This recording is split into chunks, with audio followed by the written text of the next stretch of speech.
क्या सपा के नेता आजम खान को पाकिस्तान से प्रेम है? क्यों खुद को भगवान कृष्ण का वंशज बताने वाले अखिलेश यादव ने आजम खान के कई काले राज हम लोगों से छिपाए हैं? आज इस वीडियो को मैंने केवल और केवल इसलिए ही बनाया है क्योंकि स्वर्गीय विपिन रावत जी ने एक बड़ी बात कही थी। वो बात आज कहीं ना कहीं मेरे को हृदय से टच कर रही है, मेरे दिलों के तारों को जोड़ रही है। उन्होंने कहा था कि हम बॉर्डर पर तो जीत जाएंगे, लेकिन अंदर का क्या होगा। दोस्तों, आप देख रहे हैं दी कर्मा और मैं सनी राठी। मैं पूछता हूँ आपसे एक सवाल। ये सवाल बिल्कुल सीधा सा है। क्या आपको लगता है कि भारत केवल और केवल बॉर्डर पर लड़ता रहा है? ये जो जंग है पूरी ये बॉर्डर पर चलती है? बड़ा सवाल है, देखिए सोचने वाली बात है। तो मेरा तो जवाब यह है कि ऐसा बिल्कुल भी नहीं है। इसके बारे में बताऊंगा कि ऐसा बिल्कुल नहीं है कि भारत जो है केवल बॉर्डर पर लड़ता है। इसके पीछे कई कारण हैं। अब तो जब हर जगह बस ऐसा ही दिखाया जा रहा है कि हम लोगों के हाथ तो बिल्कुल साफ हैं, हमने तो हमेशा देश हित में ही काम किया है, यह बिल्कुल केवल मजाक है। देश में कई ऐसे दल भी हैं जिन्होंने पाकिस्तान का समर्थन किया है, लेकिन आज जो बात है ना वो यह है कि मोदी ही वो हस्ती है जिसकी वजह से आज पूरा का पूरा लेफ्ट लिबरल इकोसिस्टम काँप रहा है कि अब कैसे हम लोग भारत विरोधी ताकतों का समर्थन करें, हम कैसे भारत विरोधी बातें करें। आज ताकत में नहीं है ये लोग। जब ताकत में थे तो कहते थे कि देश में जो ताकतें हैं, जो देश में हुड़दंग मचाती हैं, वो पाकिस्तान की नहीं है, वो भारत की हैं। पहले इन लोगों के बयान हैं, सेना के ऊपर कई वामपंथी नेताओं ने बयानबाजी की है। तो मैं आपको बताना चाहता हूं कि आज ये लोग केवल देश हित में खड़े होने का दिखावा कर लेते हैं, पर आखिरकार मैं आज खुलासा करूंगा समाज में एकता का दिखावा करने वाली पार्टी समाजवादी पार्टी का। वैसे जब से उत्तर प्रदेश की गद्दी पर योगी आदित्यनाथ बैठे हैं, योगी आदित्यनाथ, जी हाँ, तो सपा के काले कारनामों के बारे में बताना कोई नई बात तो है नहीं, पर कुछ ऐसे कारनामे भी हैं जिन्होंने भारतीय सेना की महानता को ठेस पहुंचाया हो। क्योंकि कुछ नेता जरा ये बात भूल जाते हैं कि वोट बैंक केवल चुनाव के दौरान ही काम आता है, पर भारतीय सेना ही है जिसकी वजह से अपने घर में खुली सांस हम लोग ले पाते हैं। जरा आप देखें जो लेफ्ट के सारे नेता हैं किस तरह से आज की तारीख में कह रहे हैं कि हम लोग देश के साथ हैं, पर जब हम इनके राज्यों का ही जिक्र कर लेते हैं तो पता चलता है कि पश्चिम बंगाल में जहाँ पर ममता बनर्जी की सरकार है, ममता बनर्जी वहाँ पर मुख्यमंत्री हैं, वहाँ के हालात देखकर भी मेरी आंखों से आंसू आते हैं। सोचने वाली बात है। मैं आक्रोशित हो जाता हूँ। मैं सोचता हूँ कि हालात कितने गंभीर हैं, इतने खराब हो गए कि आप अगर पाकिस्तान के खिलाफ एक पोस्ट कर देते हैं, एक सोशल मीडिया पर कोई पोस्ट पाकिस्तान के खिलाफ डाल देते हैं तो लोगों की भीड़ आपको घेर लेगी, आपसे प्रूफ मांगेगी कि दिखाओ कि पाकिस्तान भारत का दुश्मन है। आपको प्रूफ दिखाना पड़ेगा, वरना वो लोग आपको मारने के लिए आतुर हो जाएंगे, आपकी छाती पर चढ़कर बैठ जाएंगे। कई मीडिया कवरेज में भी देखा गया है कि कौमी एकता में विश्वास रखने वाले लोगों ने कैमरे के आगे भी सबूत मांगे थे कि हमें साबित करो कि इसमें पाकिस्तान का हाथ कहाँ से है। हम कैसे मान लें ऐसा कुछ? ये सब कुछ भी नहीं है, बल्कि जो लोग हैं ना जो कैमरे के आगे ऐसी उलझुल बातें करते हैं, इनके भीतर एक फितूर है जो है 72 हुरों को पाने का।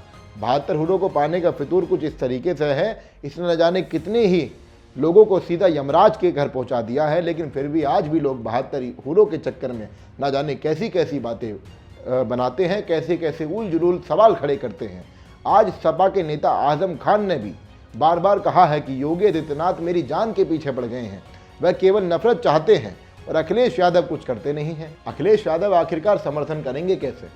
क्या अखिलेश यादव भी देश विरोधी की श्रेणी में आना चाहते हैं? पहले आ चुके हैं लोग, लेकिन वो सोचते हैं कि मैं क्यों आजम खान का समर्थन करूं।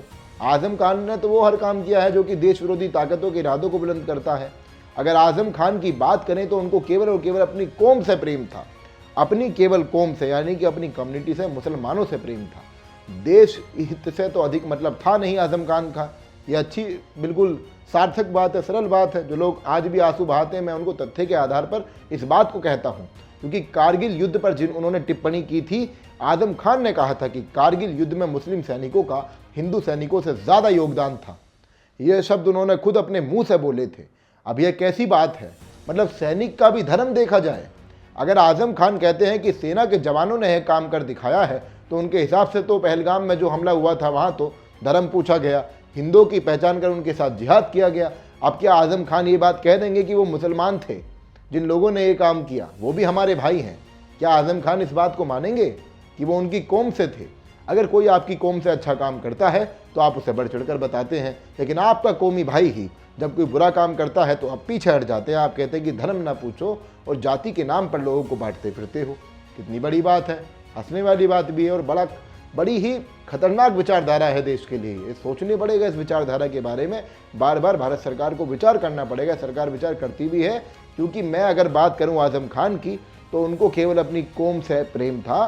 दोस्तों, यह एक बहुत बड़ी बीमारी है। इसी बीमारी ने साल 2013 में मुजफ्फरनगर में कई घरों को पीड़ित किया था। वहाँ पर आजम खान ने एक बड़ी भूमिका निभाई थी, लेकिन आज भी कई लोग इसी आजम खान के लिए आंसू बहा रहे हैं। मैं तो ये सोचता हूँ कि यूपी पुलिस के पूर्व डीजीपी विक्रम सिंह खुलासा कर चुके हैं कि आजम खान को भगवान हनुमान से बड़ी चिढ़ थी। एक गाड़ी में ड्राइवर ने हनुमान जी की छोटी सी तस्वीर क्या लगाई तो आजम खान ने हटाने के लिए कह दिया, वाह, यही तो लोकतंत्र है, यही तो गंगा जमुनी तहजीब है, यही तो गंगा जमुनी तहजीब का असली सच है। आज भी देश में मौजूद ऐसे कई नेता हैं जो लोकतंत्र के बहाने इस पावन भारत भूमि का केवल और केवल इस्लामीकरण करना चाहते हैं। यहाँ तक कि आजम खान के बारे में तो एक किस्सा भी मशहूर है कि इन्होंने रामपुर में साल 1965 में युद्ध के दौरान रेलवे ट्रैक पर सिलेंडर को फोड़ दिया था। इसके साथ इस काम को अंजाम देने में लगभग 50 लोग शामिल थे। उन 50 लोगों के खिलाफ कार्रवाई हुई थी। इसी रेलवे ट्रैक से सेना का एक कॉन्वॉय जा रहा था, यानी कि आजम खान का षड्यंत्र था कि वो सेना के कॉन्वॉय को रोकें और वो युद्ध की भूमि तक ना पहुंच पाए। वाह, कितने बड़े शातिर थे आजम खान। केवल अपनी कौम के प्रति प्रेम, क्योंकि उनकी कौम के कुछ भाई पाकिस्तान में भी रहते हैं। अब सोचने वाली बात तो यह है कि अगर यह सब सच है तो इस वक्त आजम खान केवल एक छात्र था, केवल और केवल एक छात्र के मन में पाकिस्तान के प्रति अगर ऐसा प्रेम हो तो न जाने नेता बनने के बाद उसने कितना जुल्म किया होगा। इसी का अंजाम था। यही हमारा प्रायश्चित है कि आजम खान को आज जेल हो रही है। और प्रायश्चित हमारे लिए नहीं, प्रायश्चित तो करना चाहिए समाजवादी पार्टी के बड़े नेताओं को। बल्कि मैं सोचता हूं कि आजम खान तो खुद संसद में खुद ही कह चुके हैं कि हमारे पूर्वज मुगल थे, ताजमहल हमारे बुजुर्गों की याद है। मतलब आजम खान खुद मानते हैं कि ये बाबर के ही वंशज हैं, वही बाबर जिसने हिंदुओं पर जुल्म किया था। संसद में उन्होंने कई ऐसी बातें कही जो कि भारतीयता को चोट पहुंचाती हैं।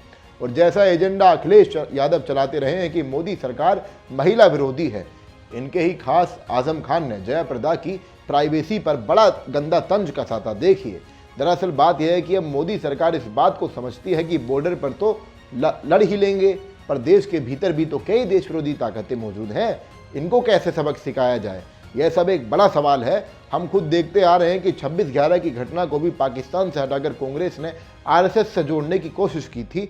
पूर्व प्रधानमंत्री मनमोहन सिंह को लगता था कि अगर सच पता लग जाएगा तो मुस्लिम विरोध देश में बढ़ जाएगा और भारतीय जनता पार्टी सफल हो जाएगी। मतलब आप चाहते हैं कि लोकतंत्र ना रहे, लोकतंत्र खत्म हो जाए और जो वामपंथ की इतनी जटिल बीमारी है यह बढ़ती जाए, ये लोगों के प्रति नफरत फैलाती जाए, हिंदू धर्म को एक तरीके से हिंदू फोबिया के रूप में दिखाया जाए।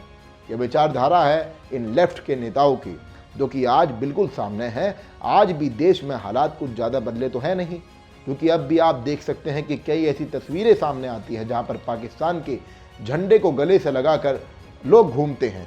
कई सालों तक यहां पर अवैध पाकिस्तानी और बांग्लादेशी लोग रहते आए हैं। अपनी पहचान ये लोग बदल लेते हैं, फिर सरकार क्या करे। स्लीपर सेल भी तो हो सकते हैं, अब उनको भी वापस पाकिस्तान भेजा जाए तो लिबरंडू आ जाते हैं। लिबरंडू कहते हैं कि वीर जारा जैसी कहानियां बनाते हैं, कहते हैं बड़ा जुल्म है, मोहब्बत को ख़त्म किया जा रहा है, देश से प्रेम ख़त्म किया जा रहा है। ये लोग रेफ्यूजी कैसे हो सकते हैं? मैं उन लिबरंडुओं से पूछना चाहता हूं कि how this people can be the refugees in our country. ये कैसे पॉसिबल है? ये कैसी मान्यता है, कैसी गलत धारणा है, ये कैसी ब्रेन वॉशिंग आखिर कहाँ से हो रही है कि भारत के ही कुछ लोग, पढ़े लिखे लोग, तथाकथित पढ़े लिखे लोग जिनके पास डिग्रियां भी हैं, वो सड़कों पर घूमते हैं, विरोध करते हैं। दूसरे देशों के समर्थन में रैलियां निकाली जाती हैं। सरकार बार बार कहती है कि देश में इन रैलियों से खतरा है, देश का सौहार्द बिगड़ जाएगा, लेकिन फिर भी ऐसी बातें होती हैं। ये जो सोच है ना, देश के लिए एक बड़ी चुनौती है, क्योंकि वामपंथ सीधा दिमाग के साथ असर करता है। अगर आप वामपंथ को थोड़ा बहुत समझेंगे तो मैं आपको बता देता हूं कि जो वामपंथ की विचारधारा है, इसमें गलतियों का ज़्यादा एहसास होता नहीं है। ये गलतियों को नहीं मानते हैं, क्योंकि ना ही तो आजम खान ने कभी अपनी गलती को माना है, ना ही दिग्विजय सिंह ने अपनी गलती को माना, और ना ही कभी कोई वामपंथी मानेगा कि उनकी बहुत बड़ी गलती है। जनता को भ्रमित करते रहते हैं, हिंदू समाज को बांटते रहते हैं, तुष्टीकरण की राजनीति देश में करते रहते हैं। यह एक बड़ा सवाल है। पीडीए के फॉर्मूले के नाम पर केवल मुसलमानों के लिए लोग काम करते हैं। आजम खान ने भी वक्फ बोर्ड के लिए बहुत ज़्यादा काम किया था। इसके पीछे पूरे तथ्य आधार हैं। आप इस रिपोर्ट को, ऐसी रिपोर्टों को जाकर पढ़ सकते हैं, क्योंकि इन पार्टियों की जो विचारधारा बस सीमित है ना, वो भी अंग्रेजी इतिहास के साथ है। इन्होंने केवल अंग्रेजों द्वारा इतिहास जो लिखा गया उसको ही प्रमाण मान लिया। हालांकि जब आप एनसीईआरटी की हिस्ट्री को पढ़ते हैं तो आपको बताया जाता है कि कुछ हिस्टोरियंस ऐसे भी हैं जो इसको असली इतिहास नहीं मानते हैं। एंशियंट, मेडिवल और मॉडर्न हिस्ट्री के आधारों पर आप एंशियंट हिस्ट्री को नहीं नकार सकते। उसके लिए आपको एक अलग से अध्ययन करना पड़ेगा, समझना पड़ेगा। और मैं ये कहता हूँ कि जो वामपंथी नेता है ना, उन्हें अपने ही इतिहास से कोई मतलब नहीं रह गया है। बस पब्लिक के दिमाग में जहर घोलना है कि गौशाला से दुर्गंध आती है, गौशाला मत बनाओ देश में। ये बात मैं नहीं कह रहा, वो लोग कहते हैं, अखिलेश यादव ने ये बात कही है कि हमने गौशाला इसलिए नहीं बनाई क्योंकि गौशाला से दुर्गंध आती है। और अखिलेश यादव खुद को भगवान कृष्ण का वंशज बताते हैं। आज इनको कोई मतलब ही नहीं रहा है, लोकतंत्र से मतलब इनका नहीं रहा। इनको ऐसा लगता है कि देश में लोकतंत्र है नहीं, यह पार्टी अब अगली मुस्लिम लीग बनकर ही मानेंगी। भारत देश के भीतर ये लोग कई पाकिस्तान बनाना चाहते हैं। तभी तो स्वर्गीय विपिन रावत जी ने कहा था कि अंदर से लड़ना बेहद ज़रूरी है। दोस्तों, भारत का असली इतिहास आज सामने आ गया है। चाहे लोग कितना भ्रम फैला लें, लोगों को भ्रमित कर लें, कोई फ़र्क तो पड़ता है नहीं। और जितना ही दिखावा ये पूरा का पूरा लेफ्ट लिबरल गैंग करता है ना, ये सब जानते हैं कि मगरमच्छ के आंसू बहाने से सच तो नहीं बदलने वाला है। आर्टिकल 370 पर जो फैसला हुआ था, उसके फैसले पर भी किसी ने ही कह दिया था कि छेड़छाड़ मत करना वरना लहू बहेगा देश में। आज बस ये ताकत है पीएम मोदी की, मोदी मैजिक है। जो आलोचक है वह भी आज मुरीद हो गए हैं मोदी के।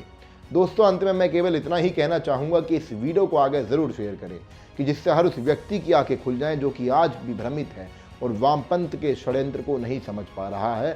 देश में वामपंथ का जो चक्र है, इसको समाप्त करना ही हर भारतीय के लिए संकल्प होना चाहिए। धन्यवाद।